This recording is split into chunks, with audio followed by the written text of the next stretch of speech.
कभी कभी सुनते होंगे कि नासा का एक उपग्रह गिर रहा है पृथ्वी पे, बेचारा हाँफ गया है। अच्छा देखो, अब हम कक्षीय चाल से कम करते हैं, इसी पे मौत का कुआं काम करता है। बट उसकी एक खासियत देखिएगा कि फिजिक्स पढ़े हैं, क्या है मौत का कुआं? √GR।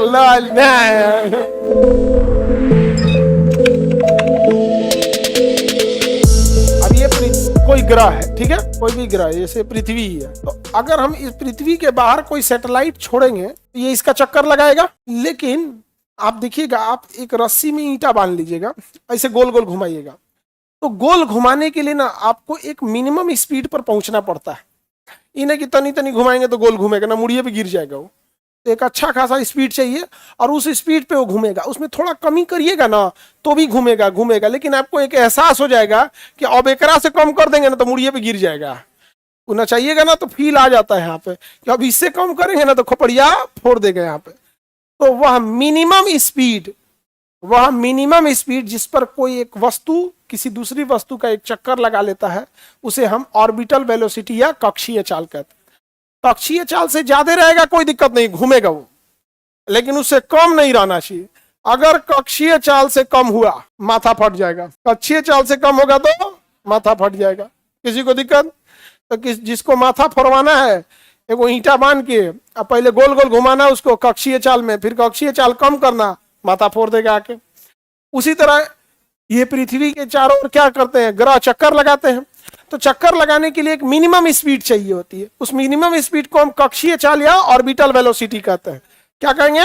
Orbital velocity. कक्षीय चाल, ये उल्टा है का हो, कक्षीय चाल, ऑर्बिटल वेलोसिटी, VO दिखाते हैं, ओ मतलब ऑर्बिटल वेलोसिटी। ऑर्बिटल वेलोसिटी समझ में आ गया कि नहीं? अब जैसे अभी इसका फॉर्मूला लिख देते हैं। अब ये कोई ग्रह चक्कर लगा रहा है, इसकी कक्षीय चाल ज्यादा है तो ठीक है, कक्षीय चाल से ज्यादा भी है तो कोई दिक्कत नहीं, लेकिन अगर कम होगा तो धाए गिर जाएगा पृथ्वी पर। तो कभी कभी सुनते होंगे कि नासा का एक उपग्रह गिर रहा है पृथ्वी पे, बेचारा हाँफ गया है, स्पीड कम हो गया है, क्या हो जाएगा? गिर जाएगा। तो इसका फॉर्मूला क्या होगा भाई? √GR। तो कक्षीय चाल का फॉर्मूला √। अब आप समझिए, G का वैल्यू 9.8 होता है। G का वैल्यू कितना होता है? 9.8। और R का मतलब जो उस वृत्तीय पथ पे घूम रहा है, उस वृत्तीय पथ की त्रिज्या लेना है, ना कि ग्रह की त्रिज्या लेना है। किसका त्रिज्या लेना है? उस वृत्तीय पथ पर, जिस पथ पर वह घूम रहा है, जिस पथ पर वह घूम रहा है। समझ में आ गया कि नहीं आ गया? किसी को कोई दिक्कत? अब जैसे सपोज कीजिए कि फॉर्मूला ये है √GR। कोई दिक्कत नहीं ना? √GR। तो अगर सपोज कीजिए कि हम एक रस्सी ले लेते हैं, जिस रस्सी की लंबाई 5 मीटर है, रस्सी की लंबाई वही हो जाएगी त्रिज्या, और उसमें बाल्टी में पानी भर देते हैं और रस्सी को बांध देते हैं। तो 5 मीटर लंबी रस्सी को बाल्टी से भरे पानी से बांध देते हैं। अब हम कोई रस्सी, अब क्वेश्चन कहेगा कि कितना तेज इस बाल्टी को घुमाया जाए कि इसमें से पानी ना गिरे। तो पानी ना गिरने के लिए कितनी वेलोसिटी होनी चाहिए? कम से कम कक्षीय चाल, क्यों बाल्टी गिरेगा तभी पानी गिरेगा, तो कम से कम कक्षीय चाल का फॉर्मूला ऑर्बिटल वेलोसिटी √GR। तो बताइए √GR के लिए G का वैल्यू 10, 9.8 या 10, अरे 10 लिख देते हैं। और कितने मीटर है? कितने मीटर? 5 मीटर। कितना मीटर? 5 मीटर। बताओ √50। ये 9.8 लिए रहते तो 49 रहता, 9.8 लेते तो क्या होता? 49 रहता। तो ये लगभग कितना हो जाएगा? 7। अरे √49 रहता तो 7 होता, तो लगभग कितना आ गया? 7।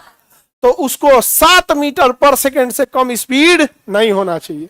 अगर 7 मीटर पर सेकेंड से कम स्पीड हुआ, पानी गिर जाएगा। समझ में आ गया कि नहीं आ गया? तो सबका अलग अलग ऑर्बिटल वेलोसिटी होता है। गिलास है जी? आप में से किसी के पास गिलास? हाँ, अरे ले आओगे कुछ? पानी बोतल है? पानी बोतल छोटा सा, सब चीज कंगाले करके रखे हो लोग जी यहाँ पे आप लोग। हाँ लाओ। पानी है कि स्प्राइट है? इसमें पानी है। अब इसमें थोड़ा सा और पानी भर दो जी। यहाँ देखो, इसमें पानी है, हटा देते हैं भैया इसको। देखो इसमें पानी है ना, पानी है। अब देखो, अगर हम इसको धीरे धीरे घुमाएंगे ना तो पानी गिर जाएगा, लेकिन हमको पता है कि कक्षीय चाल पे घुमाएंगे तो पानी नहीं गिरेगा। वो बाहर अटका हुआ था तो थोड़ा सा गिर गया यहाँ पे। समझ में आ गया? समझ में आ गया? कभी नहीं गिर सकता यहाँ पे। अब इसमें गिलास रहता तो ज्यादा सही रहता। लेकिन गिलास रहता ना तो गिर जाता। सुनो, नहीं गिरता। रीजन क्या है कि जब हम ब्रेक लगाते ना नीचे, तो कक्षीय चाल में कमी आती, तो नीचे आके गिरेगा। अब देखना, अगर पानी गिरना भी होगा ना, तो जब नीचे ब्रेक लगाएंगे ना, तो कक्षीय चाल में कमी आएगी यही नीचे पानी में। और ऊपर में देखो इसका मुंह, अभी हम बंद कर देते हैं ढक्कन। आप देखिएगा ये बोतल इसी पाथ पे जाएगा, इसका मुंह कहाँ रहेगा? नीचे। जब ये हमारा ऊपर से कर्व जाएगा ना, तो देखिएगा इसका मुंह नीचे रहेगा। समझ में आएगा? जूम आउट कर दो थोड़ा। ऑनलाइन वाला कर रहा है तो कि नहीं गिरेगा।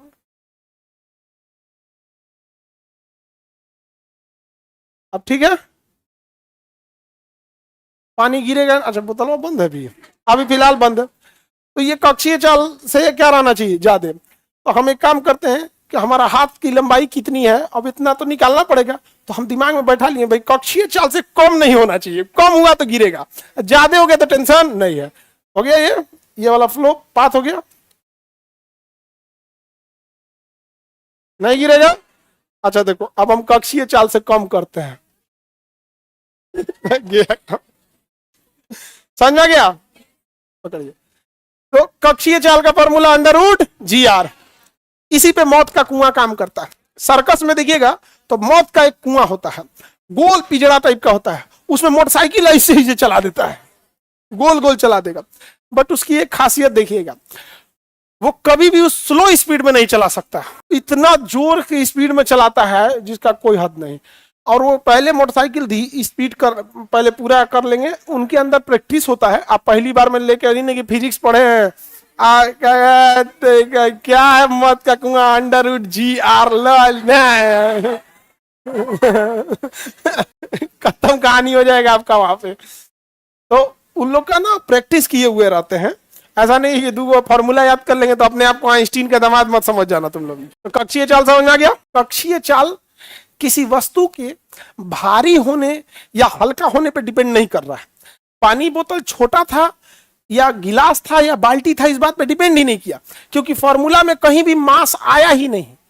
मास नहीं आया, आया क्या चीज? रेडियस।